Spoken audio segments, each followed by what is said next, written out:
El Economista Podcast.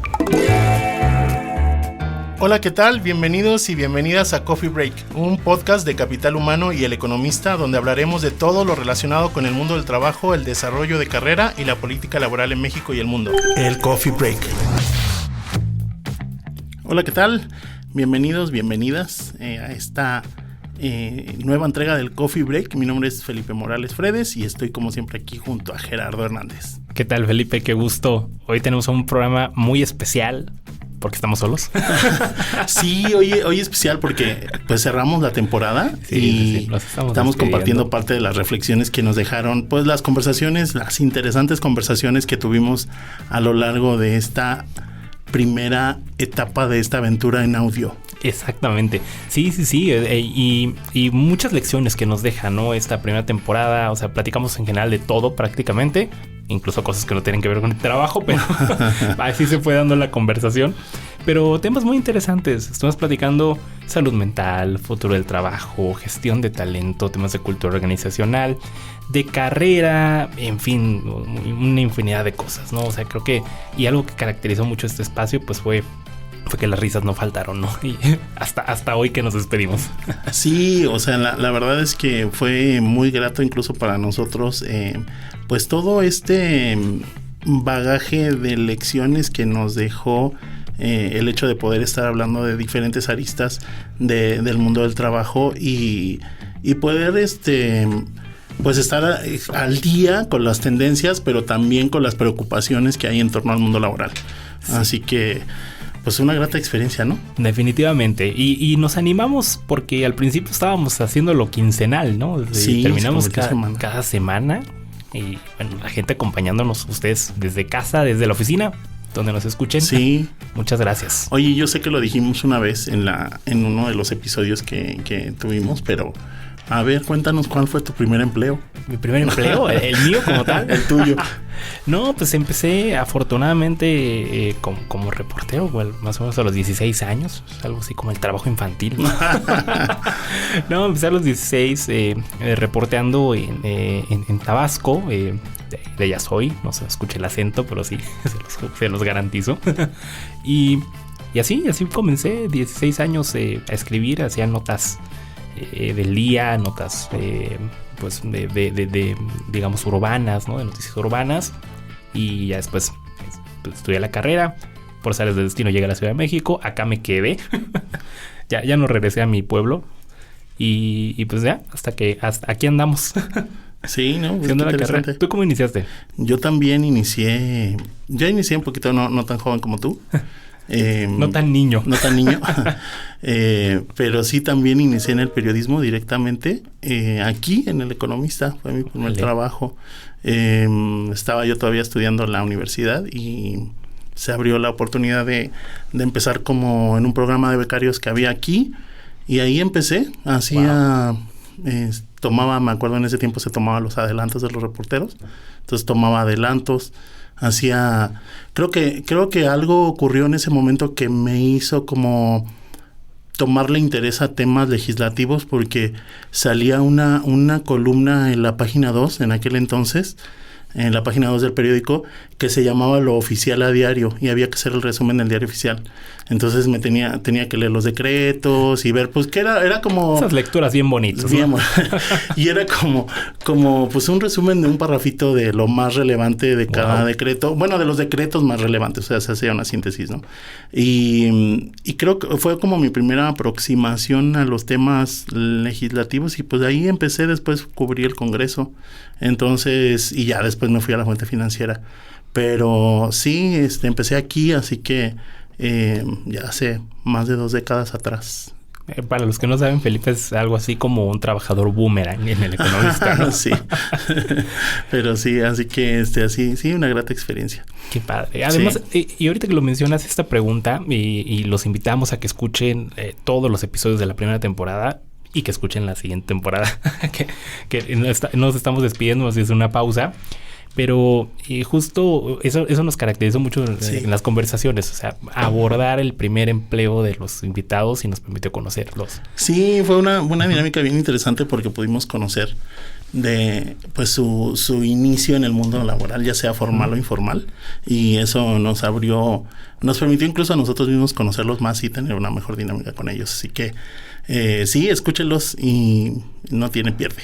Así que, oye, pues, ¿qué te parece si revisamos algunos de los aspectos generales que de los que discutimos en esta temporada, y precisamente llevándolos a, pues, como a los desafíos que se viven en la actualidad del mercado laboral? Me late, o sea, hay mucho que comentar, así que sí, totalmente. Vamos a procurar ser muy ágiles. Pues mira, yo te propongo empezar a hablar de gestión de talento, que es como pues una columna transversal de todo lo que hablamos. Y sí creo que el tema de la gestión de talento se ha vuelto cada vez más estratégica en las organizaciones, con una pues llegada de trabajadores jóvenes que hoy no se aguantan cualquier cosa, ¿no? Y entonces esta convivencia generacional, las nuevas normativas que se cruzan, y un montón de elementos que hacen que la gestión de talento sea como mucho más estratégica y un punto bien diferenciador hoy en las empresas, ¿no? Sí, creo que una de las grandes lecciones que nos quedaron de todas las conversaciones fue que el mundo cambió, ¿no? Y hay nuevas reglas y la gente pide o está demandando cosas muy distintas, porque también se cambió la manera en la que percibimos el trabajo, ¿no? O sea, yo me pongo a pensar ahorita, pero hablamos de nuestros padres, nuestros abuelos, pues antes el trabajo era sagrado. Digo, no es que no importe ahora, pero era muy sagrado. Te ibas a quedar ahí toda la vida a hacer carrera. Exacto. Y esos paradigmas se han roto, ¿no? Realmente. Y eso implica pues una manera distinta de gestionar a la gente, sí, ¿no? Sobre todo en un contexto donde hubo una pandemia que nos hizo revalorar el tema del trabajo, porque sí venían ciertas tendencias modificando algunas cosas del mundo laboral, pero la pandemia creo que fue ese catalizador que hizo que muchos cambios se aceleraran. Por ejemplo, lo de flexibilidad laboral. Claro, tan solo esa parte, ¿no? Y experimentarlo y vivirlo. Yo recuerdo cuando antes de la pandemia, cuando iniciamos a escribir de estos temas, hablar de home office era un beneficio que tenía muy pocos, era parte de una oferta de valor, digamos, muy robusto que tenían muy pocas empresas. Hoy hablar de home office es algo muy natural, por ejemplo, ¿no? Y en la búsqueda de empleo, pues ya están resaltando esas opciones que tienen, por lo menos el híbrido, ¿no? A lo mejor son todavía menos las opciones laborales que tienen la oportunidad de trabajar de manera remota siempre, pero sí el mecanismo híbrido donde tú te puedas organizar en la semana y saber que no vas a ir todos los días a la oficina, ¿no? Y que eso aceleró también otras cosas que ya se venían viendo. Por ejemplo, me pongo a pensar ahorita, pero ya veníamos, digamos, con una generación de trabajadores con más conciencia de la importancia de balancear, ¿no?, la vida laboral personal. Después de la ola de flexibilidad que se experimenta, la gente dice, oye, me gusta, ¿no?, también disfrutar de mi vida personal, ¿no? El trabajo me estaba consumiendo esta parte y resulta que me perdí hasta de los fines de semana, ¿no? Para salir a comer con los cuates, ¿no? O sea, sí creo que, como tú bien mencionas, la pandemia vino a cambiar esos paradigmas y bueno, hoy nos estamos enfrentando también a digamos, a trabajadores con una mentalidad muy distinta, ¿no? Sí, y es un desafío para las empresas. Fíjate que en estas últimas semanas salió el último informe del estado del lugar de trabajo de Gallup, en la edición 2024. Lo pueden leer en El Economista. Y una de las cosas que llama la atención es que el compromiso laboral, porque pues, ellos sí miden, le preguntan directamente a los trabajadores qué tan comprometidos se sienten, y el compromiso laboral está estancado en un nivel de 23%, ¿no? Creció marginalmente en los últimos años, pero está estancado ahí. Y sí llama la atención porque lo que está creciendo pues es lo que le llaman la famosa renuncia silenciosa, ¿no? Desde el 62% de los trabajadores a nivel global están en esa situación donde pues hago como que trabajo, hacen como que me pagan, ¿no? Cumpliendo el horario, a lo mejor generando lo que se espera. Sí, por supuesto. Pero sin un nivel de compromiso que le lleve a dar un paso más, ¿no? Y que hoy ya estamos o somos más conscientes de la importancia que tiene este tipo de cosas, porque antes era, pues a mí me da igual si la gente está no comprometida, ¿no? Si alguien se quiere ir, la puerta está muy abierta, ¿no? Digo, o sea, era como esas ideas que se tenían, pero hoy, por ejemplo, el hecho de no tener una fuerza laboral comprometida, realmente le impacta a los negocios, Sí, ¿no? O sea, totalmente. Es alguien que no va a cuidar del cliente, es alguien que no va a cuidar de la empresa, es alguien que no va a recomendar a la empresa. Sí. Y ahí es donde empezamos ya a ir midiendo ciertos indicadores que antes no se tomaban mucho en cuenta. Y me parece que es donde vamos encontrando también esa conexión, ¿no? Entre la gestión de talento, indicadores clave con temas de negocio, ¿no? Y el liderazgo, porque finalmente en ese tema de gestión está muy vinculado al liderazgo. La gente lo primero que identifica pues es cómo le va con su jefe, es su primer vínculo con la empresa. O sea, la empresa puede tener muchas prestaciones, muchos paquetes de beneficios. Las mejores prácticas también, ¿no? Pero si tienes un jefe que te hace la vida imposible, sí tiene esa repercusión, ¿no? A la larga. Me quedé mucho reflexionando en algo que nos decía Alex Trimmer cuando estuvo con nosotros, que al final los distintivos y las certificaciones de muchas empresas en diferentes ámbitos, pero en estos temas de los mejores lugares para trabajar, pues están medidos realmente por pues una serie de cuestionarios que se le entregan a las empresas, pero no es testimonial, ¿no? Entonces, el hecho de que hoy vea uno el logo en una página de una empresa está entre las tales mejores empresas para trabajar de tal ranking, pues no necesariamente te lo garantiza, porque no se está midiendo realmente la respuesta de la gente, sino a nivel pues de cierto tipo de métricas que no es testimonial, ¿no? Es correcto. O muchas veces no alcanzamos a medir, digamos, toda la corporación, ¿no? O sea, tenemos una realidad muy distinta en los corporativos y una realidad también muy diferente en las áreas operativas, ¿no? Entonces, a veces tú le preguntas, ¿no? A toda la fuerza laboral de corporativos y todo se ve muy padre, pero vas a las plantas y la gente dice, no, espérame, eso no es realidad, ¿no? O sea, creo que hoy sí todo esto nos invita a pensar, ¿no? Que digamos, la gestión de talento no debería de distinguir entre distintos mundos y deberíamos de enfocarnos mucho en el tema de la experiencia, ¿no? O sea, ¿qué experiencia totalmente diaria le estamos dando a la gente, ¿no? Sí, pasamos mucho tiempo en el trabajo y mucho tiempo en el trabajo, muchos años, independientemente del trabajo que sea, ¿no? Entonces, tener una experiencia que valga la pena ir a trabajar, pues sí hace la diferencia, ¿no? Exactamente. Oye, Felipe, y pasando a otro tema que muy duro, pero también muy importante, algo que en esta temporada también platicamos mucho y que de hecho ha caracterizado incluso a Capital Humano, pues es todo el tema legal. O sea, venimos de una ola de cambios importantes. O sea, nada más les dejo el dato, en las últimas 2 legislaturas fueron 16 reformas que se aprobaron que tienen que ver con el tema legal laboral.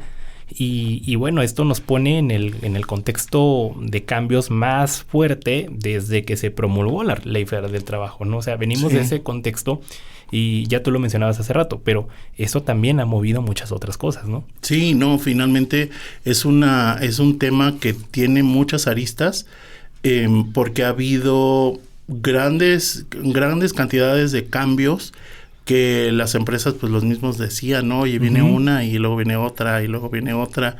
Y pues empezamos 2019 con la reforma, la gran reforma de la Ley Federal del Trabajo que pues traía temas de democracia sindical, de justicia laboral. Pudimos atestiguar el cierre de las juntas de conciliación, por lo menos para la recepción de nuevos trámites, ¿no? Todavía siguen abiertas, digo, en teoría, para desahogar todos los casos pendientes. Seguramente durante un buen rato más. Sí, bastante, porque pues la carga de trabajo era de miles de casos pendientes, ¿no? Pero esa fue la gran reforma, pero terminamos pues 5 años después con una reforma que parecía bien inofensiva, que tiene que ver con la explotación laboral y la relación de las jornadas de trabajo, ¿no? Sí. Pasando por toda una gama de reforma de vacaciones, reforma de outsourcing, reforma para garantizar que los papás tengan derecho a acceso a guarderías, ¿no? Igual que las mujeres, que los hombres que están inscritos al Seguro Social tengan guarderías de pareja, derechos para las parejas del mismo sexo. Hay una infinidad de temas que se tocaron, uno muy grande, por ejemplo, el reconocimiento de las trabajadoras del hogar en la Ley Federal del Trabajo, reconocimiento de los jornaleros agrícolas.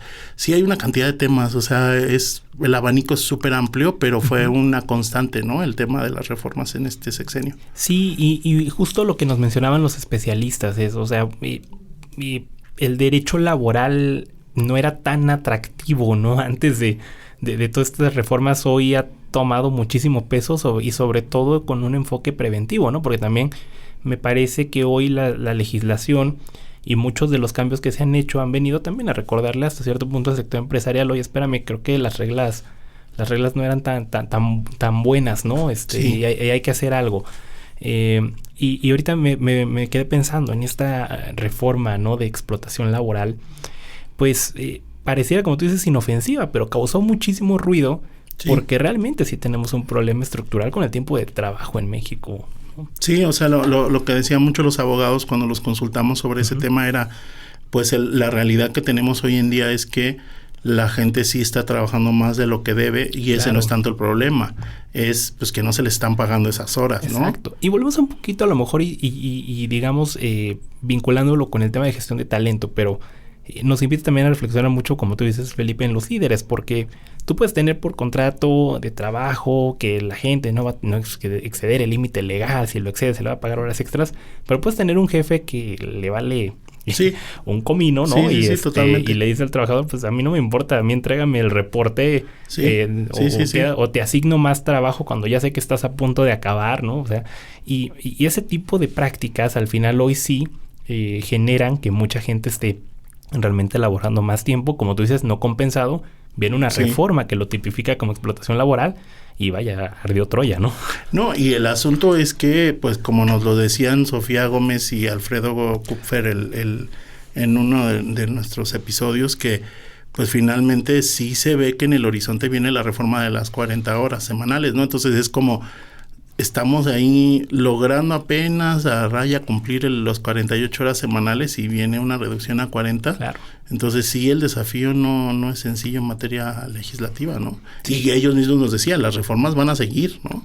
Sí, nos quedan todavía muchos temas por contar en el tema, en la parte legislativa, ¿no? O sea, sí. Bueno, mejor por nosotros. Mejor por nosotros, sí, por supuesto. Digo, porque vamos a tener más notas de temas de los que escribir. Y más episodios del Coffee Break hablando de esos temas, ¿no? Sí, no, totalmente.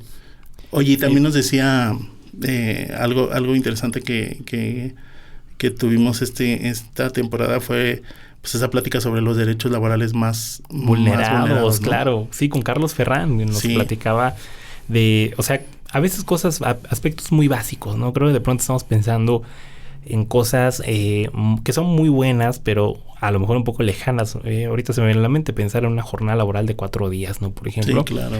Pero realmente en México tenemos un reto en el cumplimiento normativo de aspectos muy básicos, como es la propia seguridad social, ¿no? O el mismo tema de la remuneración, el salario mínimo, ¿no? Sí. Aunque que dicho sea de paso, en los últimos años hemos escuchado muchísimo el salario mínimo, hay mucha gente que no lo gana, ¿no? Sí.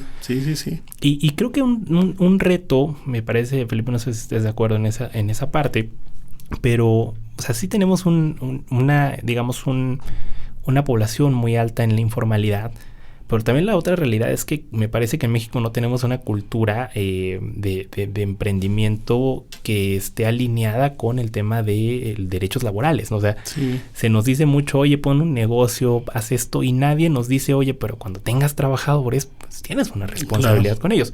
Podemos debatir que si es muy costoso, que si el gobierno, que si... Pero pues son. Pero es lo que está y hay que respetarlo. O sea, es como si decimos, es que me pasé el semáforo en rojo porque no había nadie. Pues el deber es hacer el alto cuando está en rojo, ¿no? O sea, sí, y fíjate que ese tema, o sea, es algo que la gente vive en el día a día de la empresa, ¿no? En el tema del cumplimiento normativo, y si ve vulnerados sus derechos constantemente, pues es algo que vive la cotidianidad, ¿no? Claro.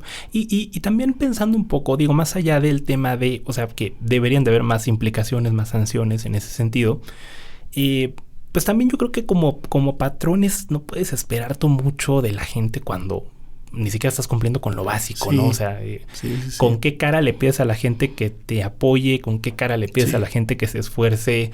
Esta famosa frase de ponte la camiseta, oye, pero si ni zapato les estás dando, caray. Claro.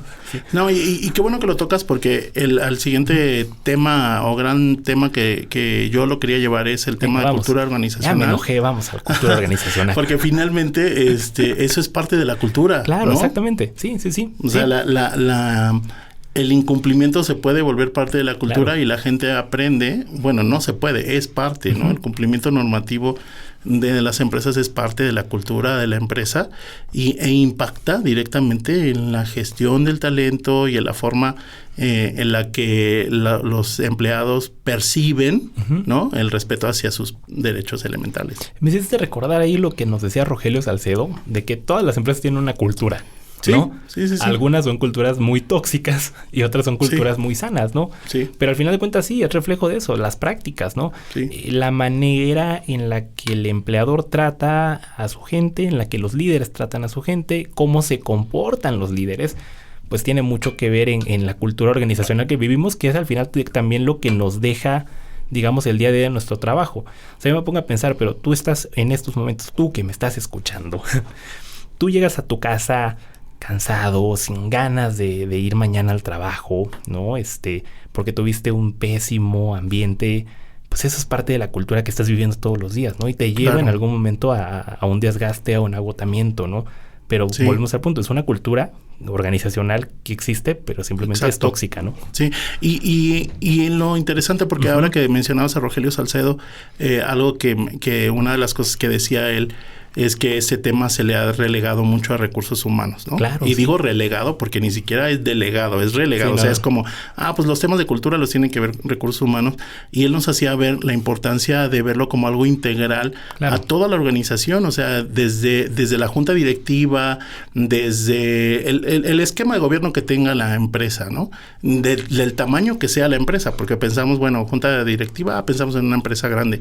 Pero del tamaño que sea la empresa, es algo, la cultura permea desde la parte más alta de la organización hacia la parte más baja. Entonces, no es una tarea de recursos humanos, es una tarea de todas las personas que conforman la organización, pero que recae fuertemente en el liderazgo, porque ese liderazgo es, como yo decía antes, el liderazgo es esa primera interacción que tú tienes de cómo es el trato, cómo es la cultura, y como nos decía Rogelio, pues tú puedes llegar a una empresa y empiezas a adoptar los modos de la empresa y los modos del equipo de trabajo y todo, porque finalmente eso está muy vinculado a la cultura de la organización, ¿no? Sí, y el ejemplo influye mucho. O sea, ahorita me hiciste pensar, pero ¿cuántas organizaciones no hay muy buenas políticas en el papel, cosas muy padres? Recursos Humanos diseñó una muy buena política de cultura organizacional, pero tienes líderes que dan un ejemplo contrario, ¿no? Sí. O sea, a ver, tú quieres promover que la gente no se agote, ¿no? Que la gente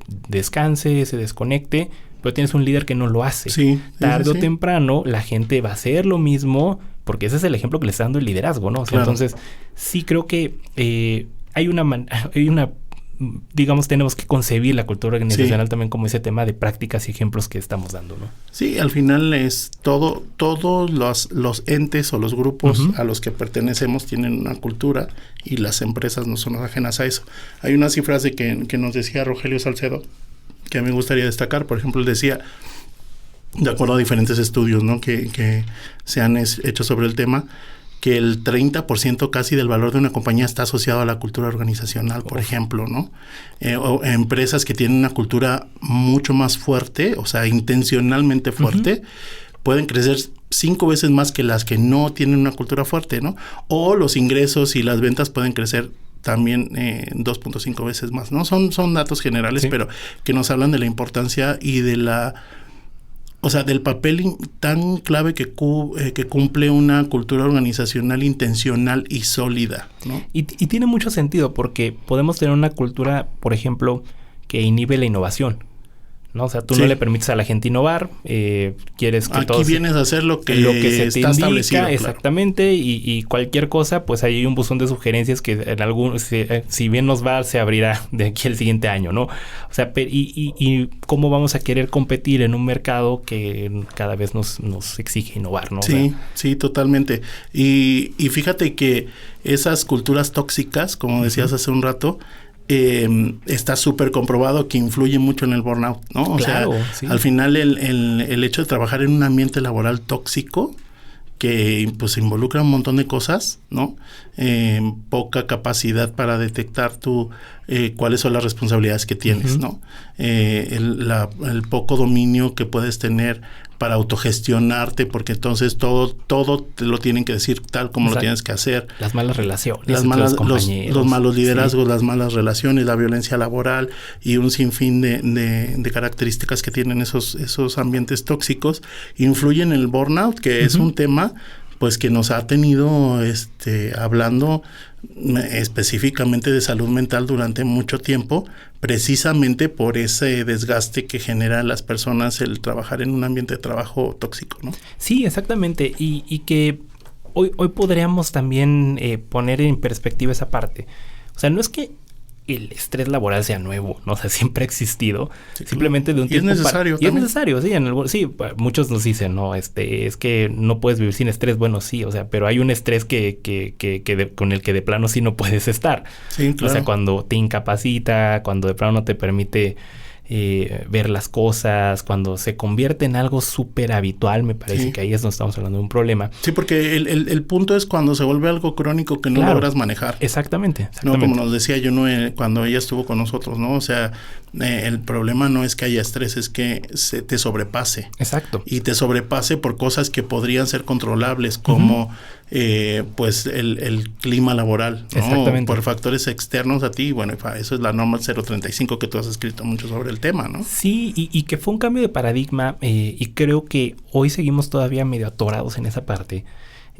Porque realmente mucho, como bien mencionas, de la gestión de estos riesgos psicosociales, pues tiene que ver con identificar qué es lo que está ocurriendo y prevenirlo, ¿no? O sea, nosotros hacemos mucho énfasis, pero sí, o sea, si tú tienes un problema con las cargas de trabajo, las jornadas laborales, y eso le puede generar un daño, una afectación a las personas, pues de nada va a servir la clase de yoga, ¿no? Sí, claro. Eso nos va a relajar un rato, pero al día siguiente vas a estar en el mismo ambiente desfavorable, ¿no? Entonces, creo que sí parte, y una de las lecciones que también nos deja esta temporada en el podcast, pues es que hay que ver esa parte igual, ¿no? O sea, de no solo, digamos, iniciativas que suenan muy bonitas, acciones que suenan muy padres, síganlas haciendo, está muy bien, pero sí ver también el fondo, ¿no? Sí, tiene que ser parte de una política integral, ¿no? Claro, exactamente. Sí. Y ese tema de salud mental está muy fuerte y aquí lo estuvimos abordando, solo como dato adicional, pero ¿ustedes cuál se imaginan que sea el factor de riesgo ocupacional que causa más muertes? Podemos imaginar accidentes, ¿no? Pues sí, probablemente. La inseguridad. Exacto. ¿No? Inseguridad, digo, laboral. Sí. Pero no son las jornadas laborales. O sea, claro. Interesante. O sea, el tiempo de trabajo realmente sí nos está generando una afectación. Lo que tú siempre comentas, Felipe, no es que per se trabajar mucho te vaya a matar, ¿no? Pues, sino todo lo que genera. Claro. Recuerdo mucho cuando Guy Ryder, el que era el director de la OIT antes del director actual, estuvo aquí en México, dio unas declaraciones bien interesantes de que el trabajo mataba más que la guerra, ¿no? Porque al final es una repercusión en la salud, no solo mental, sino hay muchos problemas asociados a enfermedades cardiovasculares que están vinculadas al tema del exceso de trabajo, ¿no? Entonces, no es que la gente se muere por trabajar mucho, sino por las implicaciones que tiene, pues, en su salud, ¿no? Sí, problemas cardíacos, por ejemplo, o sea, el estrés muy asociado con problemas cardíacos, o sea, sí, realmente hay un tema. O la baja concentración, que en algún punto te puede conducir a un accidente, ¿no? Ya sea dentro del trabajo o fuera. O sea, sí, porque aparte tienes que considerar en ciudades como la Ciudad de México. Digo, yo sé que todo el mundo y las personas que nos escuchan probablemente vienen, a lo mejor nos escuchan de diferentes ciudades, pero la Ciudad de México, el IMCO hizo un estudio antes de la pandemia, hace unos 5 años atrás, me acuerdo del tiempo que invertía la gente en trasladarse al trabajo. Y el promedio era como 1 hora y media en cada traslado, ¿no? Yo creo que ya se quedó corto. Sí, o sea, te estás hablando que invierte la gente 3 horas, más o menos, solo en ir y regresar del trabajo cada día, más la jornada de trabajo, más el clima laboral, o sea, sí son todos esos factores que hay que sumar, no solamente el tiempo que la gente pasa trabajando, sino el tiempo que la gente se traslada a su trabajo. Sí, ¿no? Y no estamos exagerando, en serio, sí es mucho tiempo el que se invierte en los traslados en la Ciudad de México. Sí. Si tienen la posibilidad de salir en hora pico, no lo hagan. No lo hagan. Una recomendación, eso no lo platicamos en el podcast, pero pero aquí se lo compartimos. Nosotros también. venimos de extremos muy diferentes de la ciudad, ¿no? Sí. Y lo decía mucho Ariel Almazán cuando estuvo con nosotros, ¿no? La importancia de gestionar todo eso para no quemarte. Claro, el agotamiento, los 3 tipos de agotamiento que describía, ¿no? Cognitivo, iba a decir auditivo. También, a lo mejor ya te agotó la canción que te está poniendo Alexa. O el ruido. Sí, claro. sí, no, cognitivo, emocional y físico. Sí.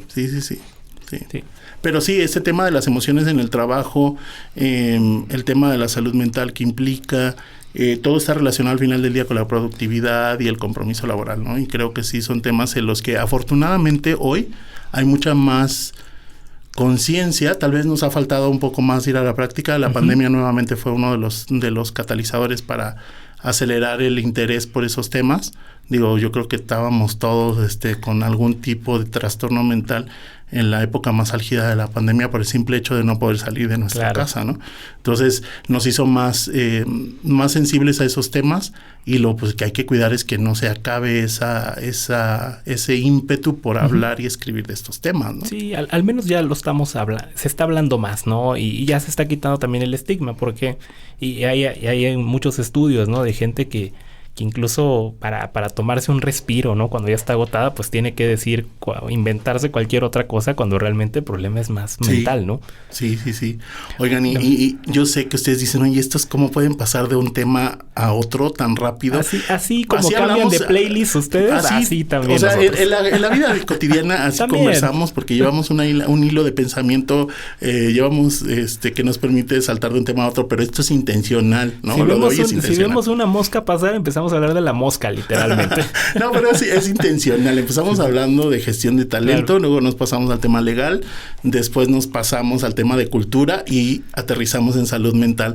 Pero pues yo los quiero sacar de ahí y llevar a qué onda con el primer empleo, ¿no? O sea, qué difícil entrar al mundo laboral. O sea, digo, gracias a Dios, yo tuve la oportunidad de encontrar un empleo. O sea, el empleo me encontró a mí, ¿no? Pero ya en un momento en mi vida sí me tocó esa parte de pasar meses sin encontrar un empleo y de tocar puertas y todo. Pero cuando ahí ya tenía experiencia, ¿no? Pero cuando recién entras al mundo del trabajo, sí, ¿no? Qué complicada transición de la vida joven, ¿no? Sí, es un shock. O sea, porque aparte creo que estás en una etapa después de que terminas una carrera, ¿no? Pensando, pues que hiciste lo más difícil, ¿no? Que era chutarte 6 años estudiando, ¿no? Sí. No, y viene toda una etapa todavía más compleja. Sí, mucho más compleja. Sí, que es primero encontrar el primer empleo, que las oportunidades no siempre están abiertas, ¿no? Implica mucha resiliencia, mucha constancia. Y yo sé que, digo, a lo mejor no lo que vamos a estudiar o el primer empleo nos va a marcar para toda la vida. Pero al final de cuentas sí es el acceso que tenemos al mercado del trabajo, y estadísticamente sí influye cómo accedemos al mercado de trabajo. Sí, ¿no? Al final, y yo quiero porque este tema en particular ha generado mucha polémica, ¿no? El tema de la elección de carrera. Sí, no se nos molesten. Entonces, yo lo quiero tratar desde una perspectiva amplia, en el sentido de que la elección de carrera es una decisión clave. Y yo no estoy de acuerdo.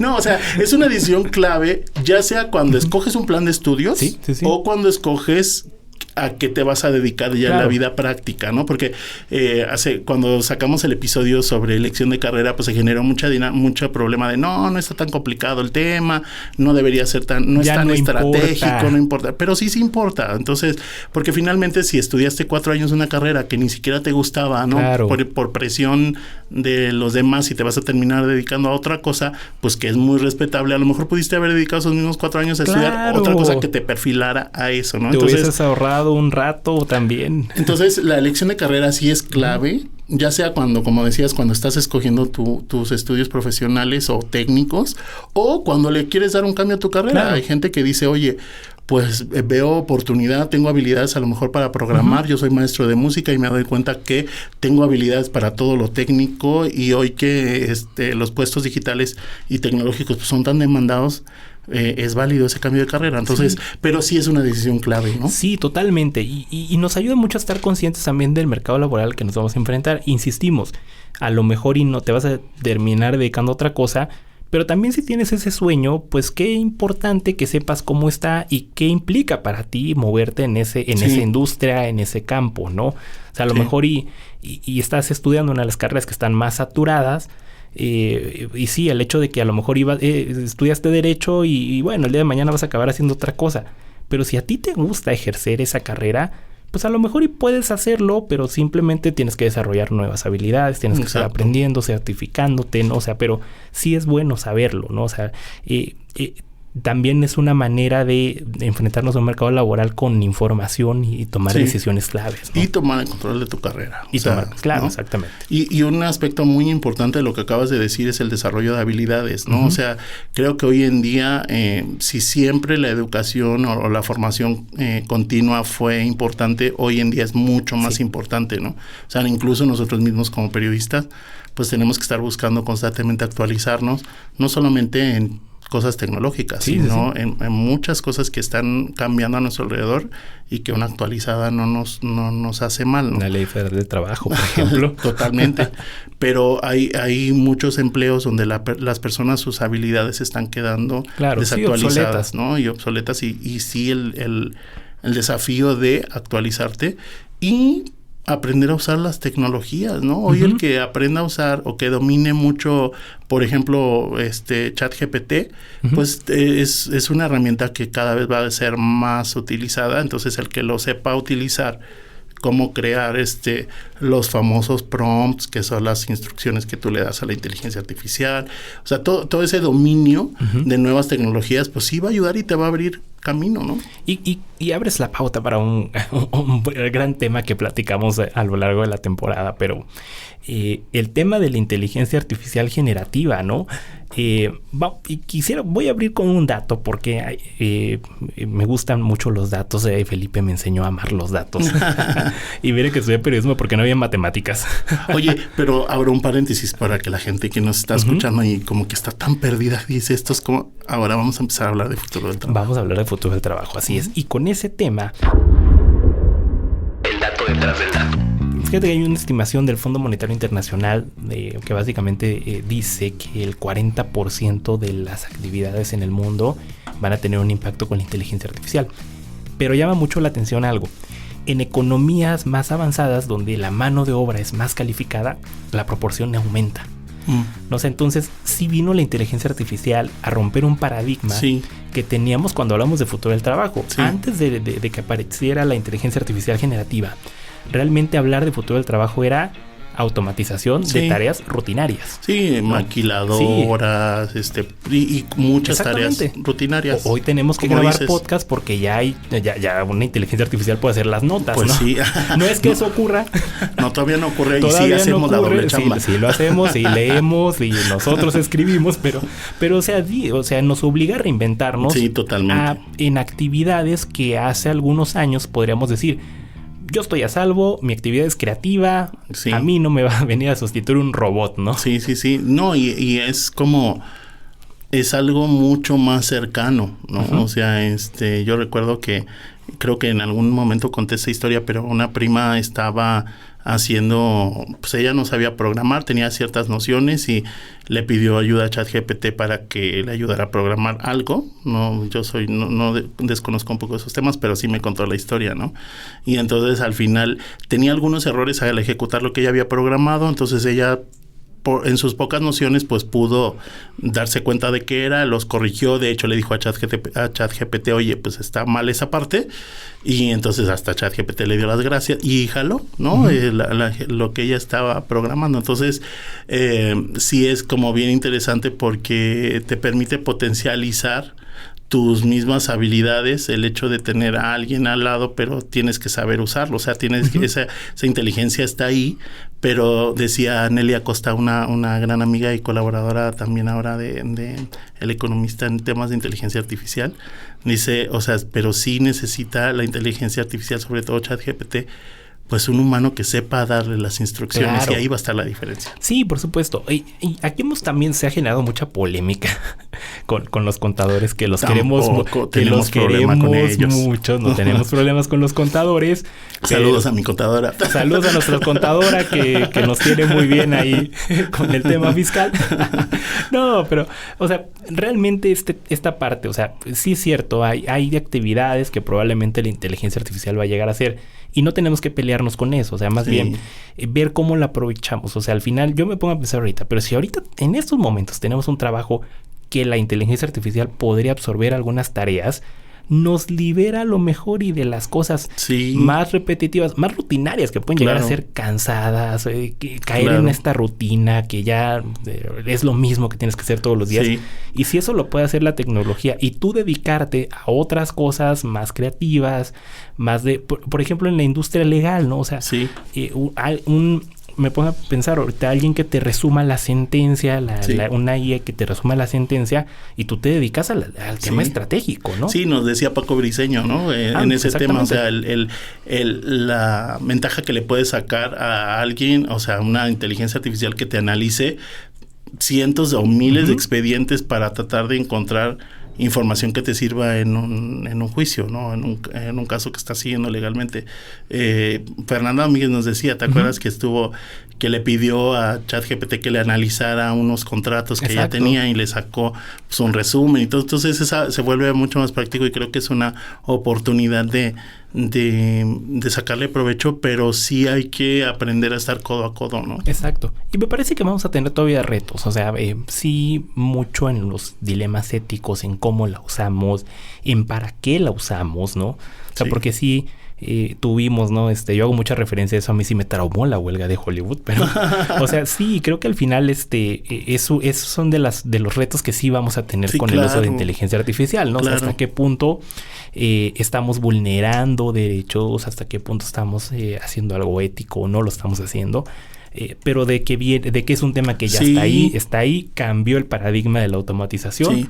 Y en poco tiempo, porque estamos hablando que el tema de ChatGPT los últimos 2 años ha sido, o sea, todo 2023 estuvimos hablando de ese tema pero porque fue una herramienta que se socializó a finales del 2022, o sea, es algo muy nuevo que todavía tal vez no conocemos sus implicaciones y como decías de Hollywood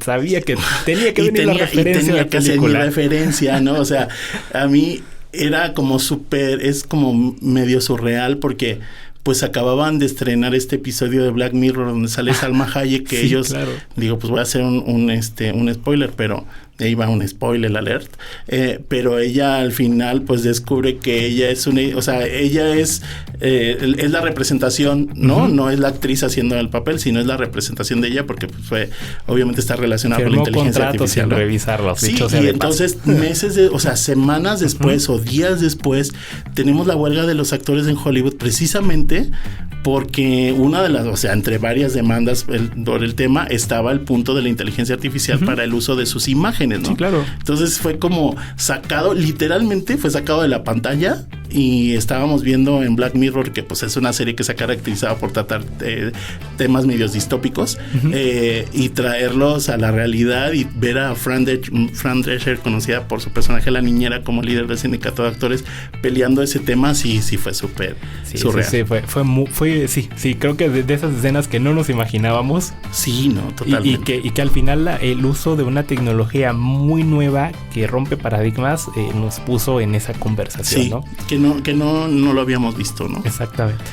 Y oye, pues ya se nos está acabando el tiempo. Sí, oye, qué triste. Se acabó el tiempo y se acabó la temporada, ¿no? No te vayas, chavo. Es momento de decir eso. No, pues qué padre. Digo, finalmente las personas que nos escuchan van a decir esto es increíble cómo pueden saltar, como les decía yo, de un tema a otro, pero todo fue totalmente planeado. Espero que los deje con pues estas reflexiones que hacemos. Pero sí los desafíos van a continuar y eso, la ventaja de que los desafíos del mundo laboral continúen es que nos va a seguir dando materia a nosotros para escribir más y para investigar más y para grabar más podcasts. Exactamente. Sí, sigan escuchando el Coffee Break, sigan leyendo. Wow, escuchando también. Sí, claro. Leyendo Capital Humano. Y Felipe, pues nos vemos en la siguiente temporada. Sí, no, y totalmente muchas gracias a todas las personas que hay sorpresas. Vienen muchas sorpresas, esténse pendientes. Ahí yo les ponía el otro día, termina esta, pero ya nos ponemos a trabajar en la próxima inmediatamente, así que... No, nosotros no tenemos vacaciones, disfrútenlas mucho ustedes. Sí, no, pues muchas gracias, Gerardo. Hombre, gracias, Felipe. Y gracias a todos los que hacen posible esto, a las personas que nos escuchan, que nos envían sus comentarios, que nos dan ideas, a Fabián González y todo el equipo en cabina, y nos esperamos ahora sí en la próxima. El Coffee Break.